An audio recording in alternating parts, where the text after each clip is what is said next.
You want to become leaders, మీకు నాయకులు కావాలని ఉందా? గ్రామ స్థాయిల్లో, వార్డు స్థాయిల్లో, నియోజకవర్గపు స్థాయిల్లో, పార్లమెంటు స్థాయిల్లో, జిల్లా స్థాయిల్లో, ఒక రీజియన్ స్థాయిల్లో, ఒక రాష్ట్ర స్థాయిల్లో, కేంద్ర స్థాయిలో మీకు అవ్వాలని ఉంది అంటే నేను దానికి రోడ్ మ్యాప్ సిద్ధం చేశాను. మెంబర్షిప్ టు లీడర్షిప్ మార్గమే మన విధానం.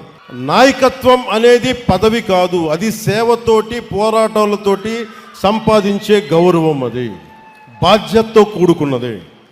పదవుల కోసం కాకుండా ప్రజల పట్ల అంకిత భావంతో వచ్చిన వారే నాయకులు అవుతారు. దానికి నేను దారి వేస్తున్నాను.